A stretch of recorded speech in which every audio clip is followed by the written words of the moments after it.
Hey everybody, I'm back again. I'm continuing yesterday's teaching and I'm going to transition into what I want to talk about today as well. But so basically, yesterday I was speaking about the trying to discover the true church. And I touched upon how the Oriental Orthodox churches are the churches that I believe are the most faithful churches. So the person who is here, I'm continuing yesterday's teaching and finishing that, and then transitioning into what I want to speak on today. I titled this the Joseph Factor because I want to share with you guys a personal struggle that I've been dealing with this year, and how it has impacted me in a positive way. Shalom, guys. Thank you for being here. So basically, I want to finish with yesterday's teaching about the joining the true church. So I haven't joined the true church yet, and I want to elaborate a little bit on why I haven't as of yet. I did touch upon last time how I thought that the Catholic Church was not legitimate, and how the Eastern Orthodox Church was not legitimate, that they were heretical, and that I should only join a true church that is keeping the commandments. Well, the problem is the Ethiopian Orthodox are the closest church that keeps the full commandments, but even they don't fully keep what they're supposed to be keeping. Now, you guys may be familiar with a document called the Recognitions of Clement. There's also another version called the Homilies of Clement, and in those books, it basically tells us about how it tells us how those who are truly baptized. Hello. It says in the Clementine writings, those who are truly baptized are not supposed to eat with those who are unbaptized. It goes into great detail in the Recognitions of Clement. And so my struggle has been, basically what the recognitions say is that if the people are living impurely, you're not supposed to eat with them. Paul actually touches upon this in his letter to the Corinthians. He says, if anyone is sexually immoral, don't even eat with such a person. And he says, those outside the church, God will judge, but those inside the church, you are to judge. So if people in the church are in sin, living in sin, you are not to fellowship with them. And the problem with that is that almost all the churches, for example, do not keep the Sabbath. So I've been considering the possibility of going to the Coptic Orthodox Church for a while now, but the thing that has been holding me back is that the Coptic Orthodox Church does not keep the Sabbath, does not keep the kosher laws, the cleanliness laws. So my concern has been, is it acceptable to fellowship with people who are living impurely? And up until recently, I've felt that I should not join the church for that reason. But I have decided to give it a chance because my life has been not going where I want it to go. I've been struggling a lot this year, and I think pursuing the church, the Coptic Orthodox, I think can help me a lot and will help benefit me spiritually and will inspire me to abstain from sin, because for the last few years I've been struggling with sin because I haven't really been putting my all in trying to abandon sin. And I think it's because I haven't really had a church group that I feel inspired by. That's not an excuse. I just have been depending on that. And I am sick of my sins, and I want to turn away from those sins. Now hold on, let me see what some people are saying here. I'd have to go and check for the actual sections of recognitions and homilies, but it's in both. And there are some striking passages which tell us about these laws of separation from those who are not baptized. Okay, so Daduta, hopefully I pronounced that right. Sorry if I didn't. You ask, doesn't Acts of the Apostles in Galatians address the issue of eating with others? Well, like I mentioned, so Galatians is by Paul. Paul wrote another letter, 1 Corinthians, where he actually said, do not even eat with someone who is sexually immoral in the church, who calls himself a believer, but is sexually immoral. Don't even eat with such a person. So clearly, Paul must have had a different view than some people believe, because on the one hand, he speaks in Galatians what he speaks, but on the other hand, he clearly says don't eat with those who are defiled. So how do you reconcile the seeming contradictions? Similarly, Yeshua ate with sinners apparently, right, in the Gospels. So that also seems to be, how does that work?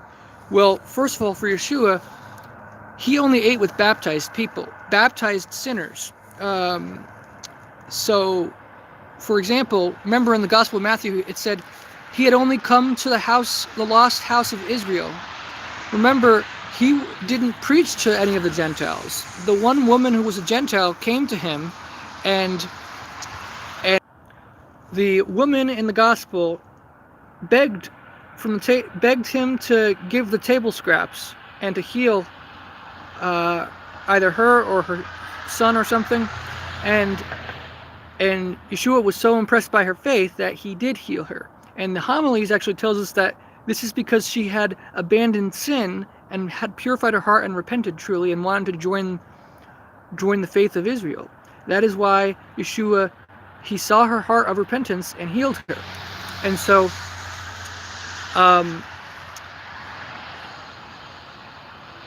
remember, John the Baptist baptized a lot of people, and he baptized them for their repentance. Now the question was asked, what proof do I have they were baptized sinners? Well, so my understanding is that the vast majority of Israel went to John the Baptist to receive his baptism. It says in the Gospels that everyone all around the region came and received his baptism. So I would imagine that most of those people were probably baptized, and they were part of Israel, the holy Israel. Now the book of Jubilees says that the Jubilees actually tells us that Israel was not supposed to eat with Gentiles, because Israel was a holy nation and in covenant, and Gentiles were not in covenant, and they were living impurely.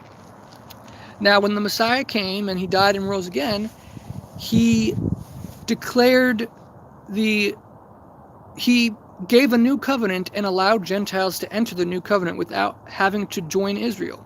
They could join the new covenant, join the church, and become holy, purify themselves.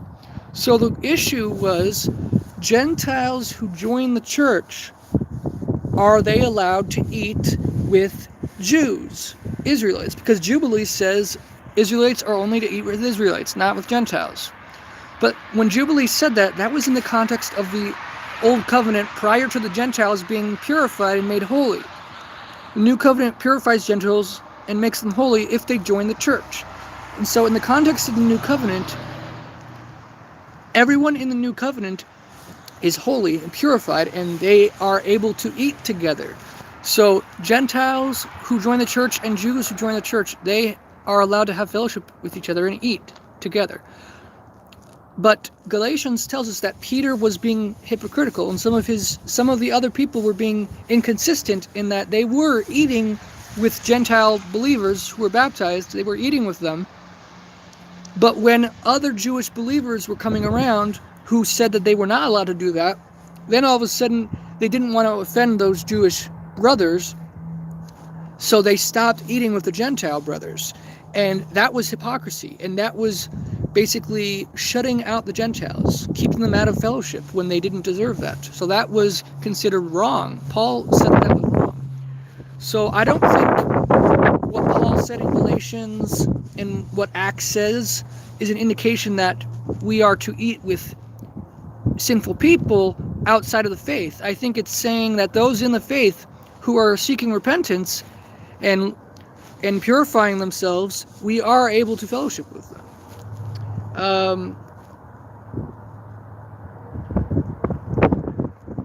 So there were years ago, I didn't fellowship with anyone, I didn't eat with anyone, I didn't eat with my family, I didn't do anything with anyone because I thought I was already holy. But I eventually decided that I was not holy because I had not joined the church yet. I believed I was not really truly part of the church or Israel, so I didn't think I was part of the covenant yet. And I believe joining the covenant is a very serious thing, and you shouldn't join it unless you are devoting yourself to obedience and faithfulness. So I decided I was not ready to sell myself out for perfect holiness yet, and I felt it wouldn't be right to join the covenant and make a vow to join the covenant when my heart wasn't in it. I wanted to make sure my heart was fully in it before I joined, because you take a duty and obligation when you join into the covenant. So I felt that I needed to be ready, and because of the events of this year, I am really close to, I am pretty much ready, and I'm going to seek to join the church starting in January. I'm going to try to go to the Coptic church. So let's see here. I'm looking at the questions here, or the statements. Yeah, North America and some other Western countries, there's a lot of godlessness and secularism and liberalism, which makes it hard to find people to fellowship with. It makes it hard to find people to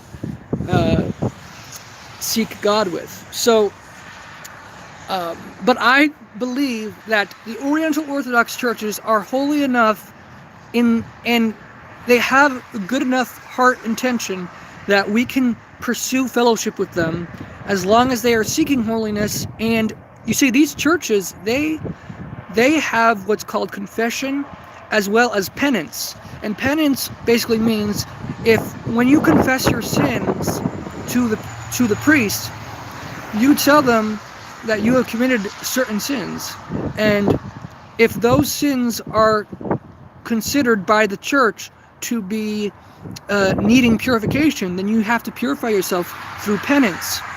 And penance requires fasting as well as temporary excommunication. Basically, you can't partake of the Eucharist, the bread and the wine. You can't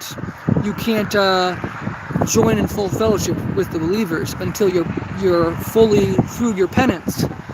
The Catholic Church does this, the Eastern Orthodox and the Oriental Orthodox does this. Now, many people might automatically think that that's just a Catholic thing, but what's interesting is that the same concept is found in Dead Sea Scrolls by the Essenes. They basically practice a thing where basically if people committed certain sins and they were judged to have been guilty by the community, then they had to undergo penance, where they had to fast from food. They had reduced rations, and they were also excluded from the fellowship for a certain amount of time. That didn't mean they couldn't interact with those people, it just meant they couldn't partake of the holy things. So this principle is very much in the Dead Sea Scrolls, so I think that's where it comes from. The question might be, how long should you do penance for different types of sins? And the Ethiopian Book of Clement actually gives a list of most sins where if you're guilty of this sin, this requires this amount of fasting and this amount of excommunication. And what's interesting is in that book, of the list it gives, it talks about, for example, homosexuality, adultery, murderers, those who use sorcery and magic. It talks about people who have an abortion. It talks about people who eat unclean animals. It says if you eat unclean food, you have to fast in repentance for I'd have to check it again to be the exact numbers, but it's either 2 or 3 weeks of fasting, probably 3 weeks, let's say. And then the other one for separation is 2 months of separation. And it also says in that same book of Ethiopian Clement that women who are menstruating are unclean, so they are not allowed to join the church until their menstruation ends. It says the same thing of when they give birth to a child. 40 days after, if it's a male, 80 days after, if it's a female, they are not allowed to go to church until they are purified. It also talks about the cleanliness laws in the law of Moses. These are all things from the law of Moses which are commanded in the book of Clement to be observed. And it also gives laws for, it says if you are unclean through emission for the men, you are also not allowed to join the church. You're not allowed to attend church, to enter church, until you are purified from that. And we know from the law of Moses, you're purified from that at sunset the next day. When the day ends, and you've washed before sunset, you've been purified and can now partake of the church. So anyways, that is, I believe that if a church is doing that, whether it be Catholic Church, Eastern Orthodox, or Oriental Orthodox, if they're doing that process of trying to keep purity of the church and requiring confession, requiring penance, then I believe it would be worthwhile for you to join that church. But you should join the church that's most holy in your area. If it's Oriental Orthodox, join Oriental. If you can't find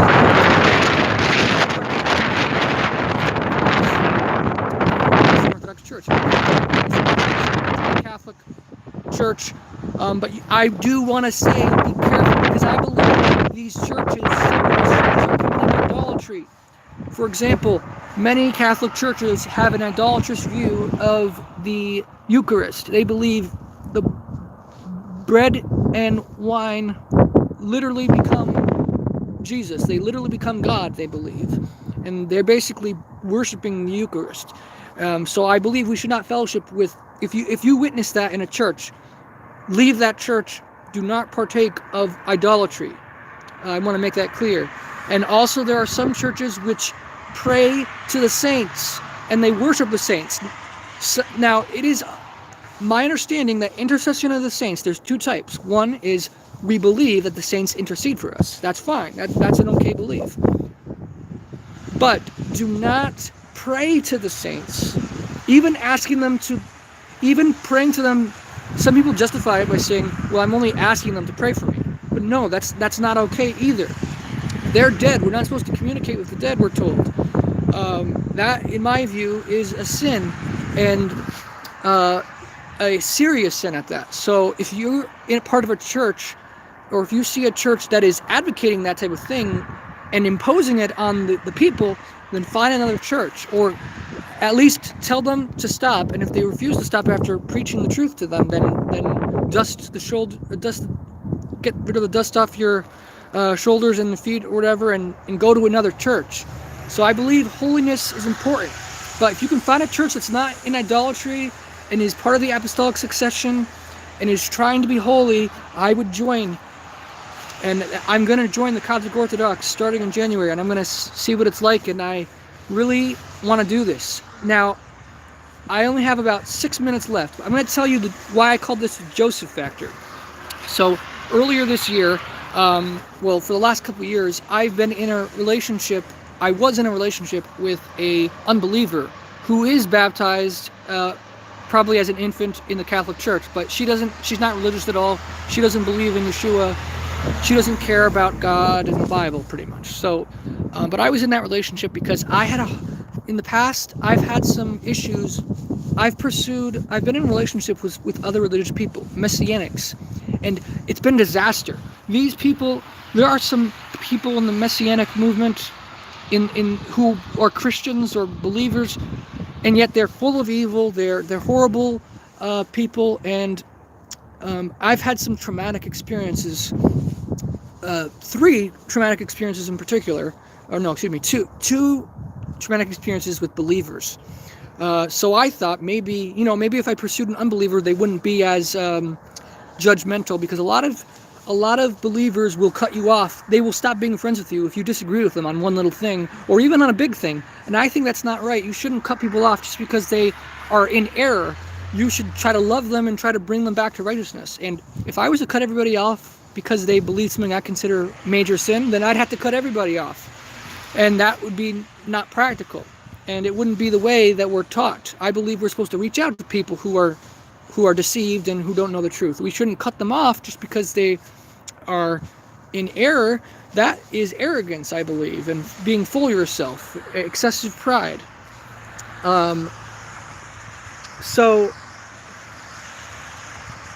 Okay, I didn't see that. There's a bunch of questions. I didn't see any of these questions. Let's see here. Yeah, it's winter here. It's snowy. I'm outside. I don't want to do it inside because I don't want to disturb people on their breaks. But there is a difference between the calendar. That's another issue. The calendar is different. So I believe we should follow the calendar. Basically, we should do both. We should keep our calendar. We should also try to respect the calendar of the church we are a part of. And I can go more into that, but I'm running out of time. Basically, but I want to explain. I call it the Joseph factor because I've been heartbroken this past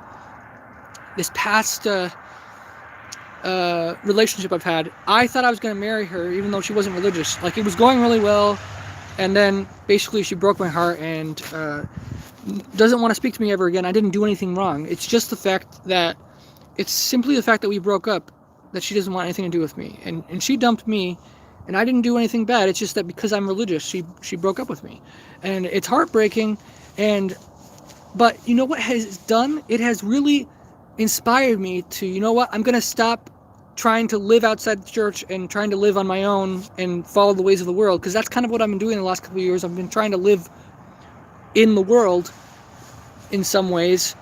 I don't want to live in the world anymore. I want to be part of the church and be holy and righteous. I'm sick of sin. I've been making excuses and putting off repentance for a long time. I'm done with it. I want to join righteousness, and I want to purify myself. So I thought the other day, I wonder what Joseph went through. Because if you think about it, Joseph went through something even worse. Joseph, his brothers rejected him and left him for dead, basically, and then they decided not to kill him, but they sold him into slavery, and they were never going to see him ever again. Imagine what Joseph went through. That's what's been going through my mind.